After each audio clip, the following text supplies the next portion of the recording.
show is PG-13, so you might hear a naughty word or two. Tumble Track is having a sale, 5% off carpet bonded foam and 10% off home gymnastics products. You guys, this is the time to make your entire living room and bedroom a gymnastics gym so you can practice all the skills that you're seeing at World Championships. Check out the sale tab on their website. Visit Tumble Track at TUMBLTRAK, tumbletrack.com. Train smart. We know all of the Olympic, not all of the Olympic qualifiers, but we know a lot of Olympic qualifiers. We have some Olympic qualifiers. We have many Paris Olympic qualifiers. Women's qualification is done. Next is the finals. We're going to talk about Brazil, China, Japan, France, Kaylia Nemour, and everything else that happened tonight. It's October 2nd. Welcome to GymCastic, the #1 gymnastic podcast in the galaxy. I'm Jessica. I'm here with Spencer from the Balance Beam Situation. If you're a club member, make sure to switch over to your full personal, listen to it on your favorite podcast player, members feed, so that you can listen to the whole podcast, and you can watch if you want to by going to gymcastic.com, of course. And also on gymcastic.com, we have our full World Championships headquarters. So all the info you need, all the links, everything that's happening. We have the World's Guide, which you can still download to get ready for finals. We've got you covered, is what we're saying. Today, I have a correction. Oh, good. Good. Yeah. It's a very minor correction. Because okay, so Sarah Voss dislocated her elbow weeks ago. We talked about that. And she did have it in a sling, like attached to her body. But when she competed at their trials, she didn't have it stuck to her body anymore. She did do their trials with one arm, but she had her elbow in one of those big ass braces that looks like, with like a joint in the middle of it. So that's what she wore during their trials and did it all with one arm, but not. So I just want to clarify that specifically. Okay, so we're going to discuss. Yeah, it was a big day. A lot happened. 7 subdivisions. Some of them feel like they were maybe a week ago. I was like, wait, Kaylia Nemour competed today? That had to have been yesterday or the day before or something.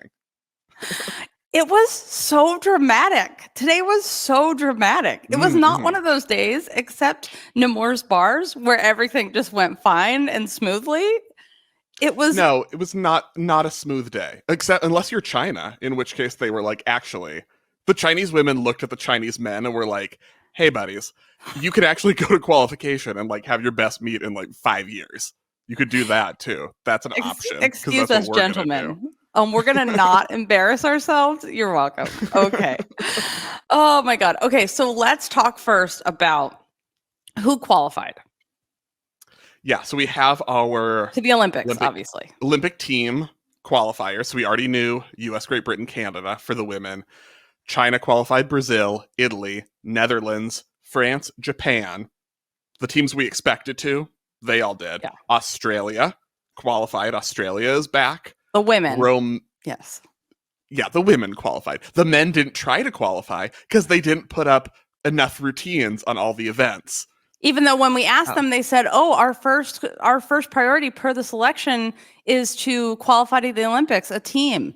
And then that's clearly not what they were trying to do. And Heath is standing here on the floor not competing. Anyway, we'll never be over it. The Australian women are returning to the Olympics. They qualified a team. Romania qualified a team and is returning to the Olympics. And South Korea qualified a team. South Korea qualified. You guys, Romania, do you remember? Quiz, Spencer. When's the last time Romania I remember when Romania was good? When's the last time Romania was at the Olympics? As a women's team, you mean?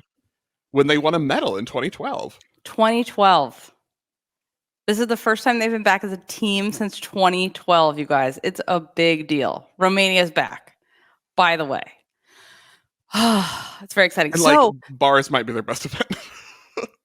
It's a little bit of an exaggeration, but also not that much of an exaggeration. Yeah. The surprises, Germany. Yeah. Ooh, they got so close. I was like, they did such a great job. Everybody brought it today. Like Schaefer looked like she was like burning holes in the carpet of every event.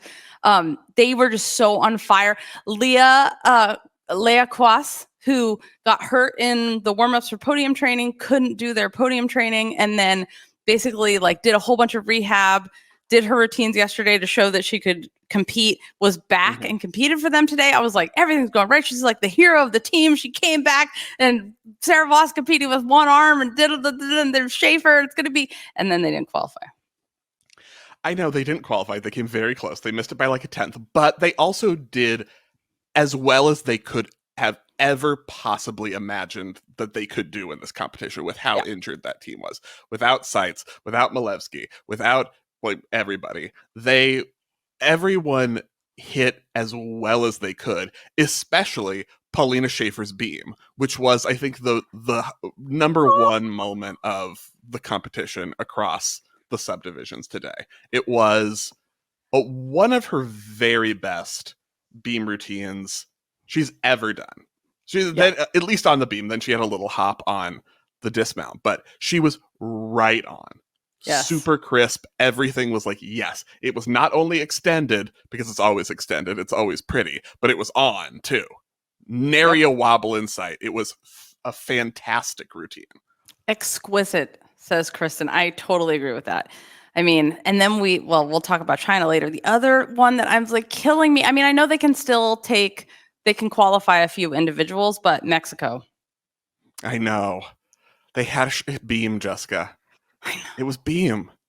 But also I feel like they got totally hosed in those scores. Yes, they didn't hit, but those beam scores compared to some of these other routines where people were just falling all over the place, and then, Mexico staying on in some of the routines and getting the same score. So I had some issues with that. But yeah, they needed to hit beam, and that didn't really happen. Yeah. But they did get, they're one of the teams that got an automatic individual for the country. Alexa Moreno qualified in the all-around. They have additional opportunities. I don't know, who are they sending to Pan American Games in a second? I don't remember, because that's too far away. I can only concentrate on today. Super close, but yeah, we get to concentrate on that after Worlds. So yeah, Mexico was in it. They had a shot to qualify if they had a great day, but it did not happen. But Germany, Mexico, and Hungary get one spot in addition to any of their individual qualifiers. So that's nice. I mean, that's still a great result for Mexico. It's still progress to be among that collection of teams, even though Olympic team qualification was going to be a possibility for them. Yeah. And then we have, let's go through the other qualifiers to event finals. So we have, actually, no, let's not. Let's go to the big moments that happened. And then, because you can look those up later. Spencer made the most beautiful graphics. But I want to talk about like the big moments that happened. And then we can get into the details later. But okay, so let's talk about Zhou Yuqin. Zhou Yuqin? Yeah. Okay. Zhou Yuqin. I didn't know who you were talking about. Joe. I'm just teasing you. Yes. Okay, so China, top team performance of the day. They were into third in the team standings behind the U.S. and Great Britain, who competed yesterday. Zhou Yuqin, breakout star of Worlds at this point right now, made the floor final as a Chinese gymnast, which we didn't expect they were going to have the scores on floor, obliterated her career high on floor, and did it at Worlds, which is not common. Among the members of the Chinese team who have almost no international experience, I'd like to note, she went to one junior meet pre-COVID. Other than that, it's been Chinese nationals for her, and came here and had, no one was talking about her beforehand. We were talking about Chu Chi-yen. We were talking about Oyu Shan, Zhang Qingying, and she was like, oh, who's going to make two event finals? Who's going to have the highest team score on beam and floor? It's me.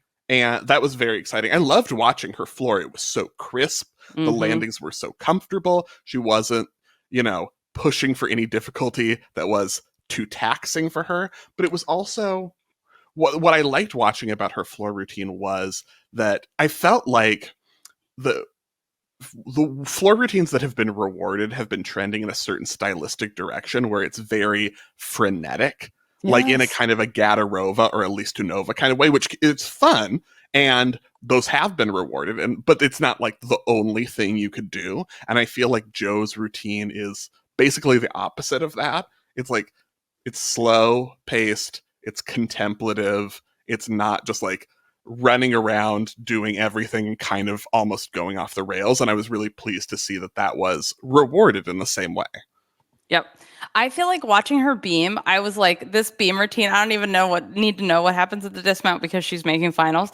She was like, it was like even in her acro, even in her flips, she was placing her feet exactly where she wanted them on beam. Like that was so amazing. In her side flip, it was like she side flipped, then she looked at the beam and was like, I'll put my foot here and now do exactly what I want.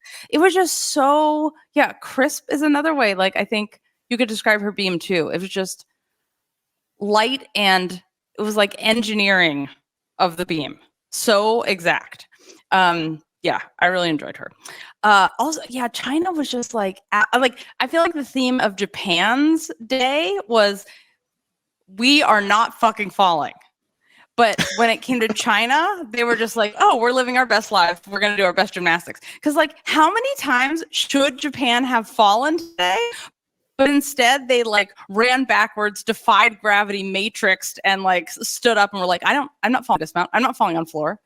Gravity? No, I don't believe in it. Yeah. It's fine. There were a lot of like, how on earth did you possibly stay on for Japan? But yeah, a lot of teams I thought came in and had a ragged day. Some of them got through it, like Japan still got to the team final. Canada, really ragged day, except for Aleah Black, who's perfect, obviously. But they finished 12th. Would have only if they were pre-qualified as a team from last year, so they didn't need to qualify here. But it would have been interesting had they needed to qualify, because they got that spot on an inquiry at the end. They were much lower when the meet finished, and then they inquired about one of Tran's scores. So also, like, what happened to Canada? Like, I know, I don't. There's like 3 Olympians on this team, right? Rose Wu and Ava and Aleah Black, but like they just, I'm confused about why they ended up in this situation. Like, this is such a good team. This shouldn't have happened. It's like they looked unprepared, like short-term unprepared, like very long-term prepared, because their form is beautiful. Like, you watch Rose Wu and it's just like the toe point and the extensions. Like, this team has everything they need technique-wise in order to get huge scores and make, get Zhou Yaqin scores. But it was like it felt like watching, when you watch a college meet sometimes and one of the teams has had travel problems. And it's like, oh, there was snow and their flight was delayed and they had to like take up 3 buses and they only got here at 2 a.m. and then they had to come out and they didn't get a touch warm up. It was like, that's how Canada's performance here looked. Like, they didn't look like something was off. They looked rushed or tired or uncomfortable. Like, I don't know what happened, but I was like, were there like people playing music outside your hotel all night long and you weren't able to sleep? Like, what was the deal? Ironically, of course, like most of the teams coming from the UK were delayed for like 10 to 12 hours, or they missed their flights entirely because the flights were bumped up to take off earlier and they didn't know it. Like, I would never know to look to see if my flight was taking off earlier because of some, storm. So it's like, okay.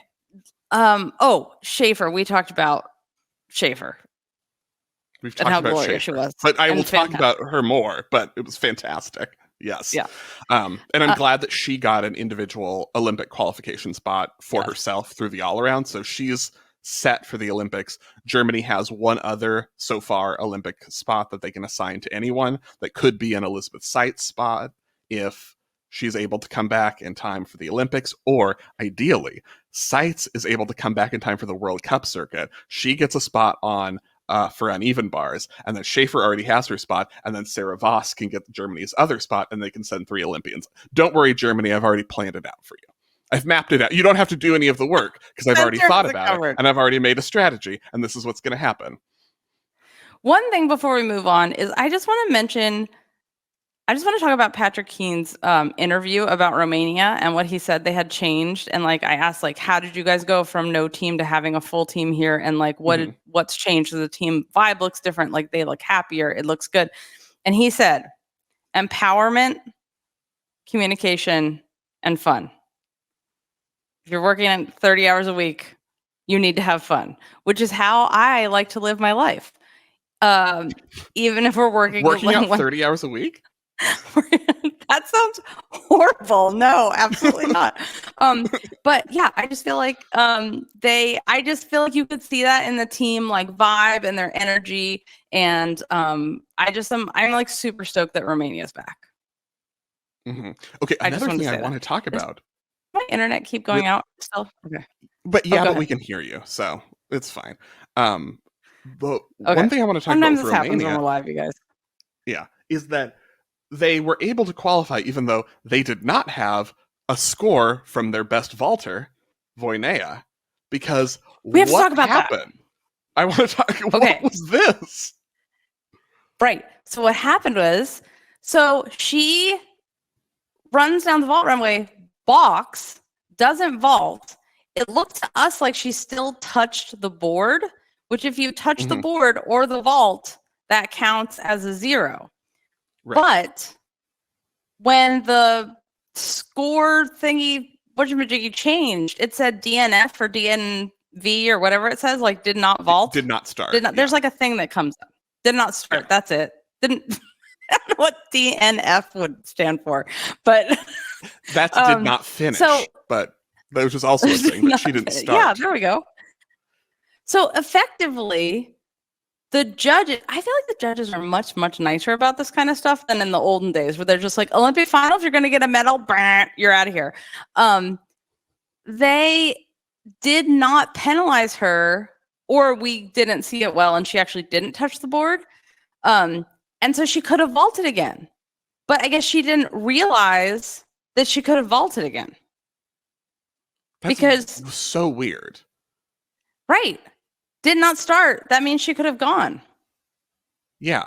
Because if you run through and you don't touch anything, in elite it's still a 1 point deduction, but you can still go again. So presumably she could have gone and had a 1 point deduction. So the fact that they were like, hey, does Amber say her foot did touch the springboard? Yeah, her foot touched the springboard. Yeah, then that's everyone saying, it touched the board. So she should have. Well, if it touched the board, she should have received a 0, but she did not receive a 0. Oh, that's right. It wasn't a run by. Should have been a 0, but I think the judges didn't see it, or else they're just like, these rules are dumb, and we want you guys to have a good meet.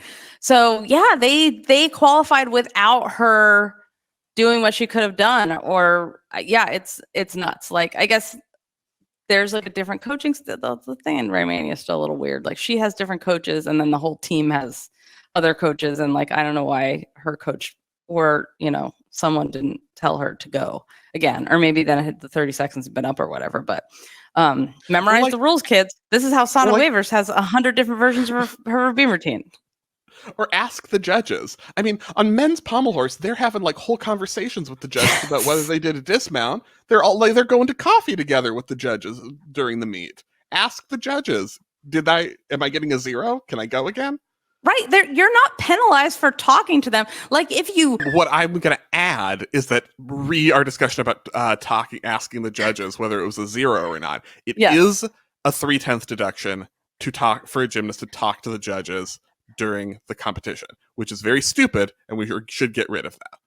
Yes. But I'm adding that information in here so we don't have to go back tomorrow and correct it, because we could be like, we already corrected that for Club Gym Nerd members. So maybe if you want good information, you should be a Club Gym Nerd member. Cuss them out. Yes, there is a penalty, but say like, can I go again? Or oops, what do I do now? Like, they're there to actually help you and score, or you can go to the head table, or Panor is there, which, oh my God, we had the best story from Flavia, who was like, she was like, oh my God, could you see her on floor? Did you see what happened? No, she was about to start her floor routine, and then she saw the Panor's, because Panor's the athlete rep, and she was so excited and started waving at Panor and was kind of concentrated on her floor routine. And then she's like, oh my God, I have to do my floor now. And then she made the floor final, of course. So anyway, she's adorable. But yeah, you could just be like, hey, Panor, you're my athlete rep. What do I do? These are all options available to you. And she would be like, dominate a beam routine. Yeah. Oh, we're doing vault? No. Dominate. Go to beam and just put your black leotard on and go. Okay, so the biggest surprises of today. Okay, so we had some event final surprises that were very upsetting. Like Andrade not making the bars final. That I did not. That was a big surprise from today. Flavia not making the beam final. Jessica, I'm very upset. I'm very upset about this. Someone said this so well today. It's like the person that two people that you never see in the same place at once. Like, we can't have both things. She can't be in the floor final and the beam final. Like, it's one or the other. Yes. And Andrade covered up her mistakes so well, but did she miss some credit value? Did she miss some bonus? I wanted to ask the people in the chat here if they also thought she hit the bar with her foot at one point in this routine, because I was like, thought maybe.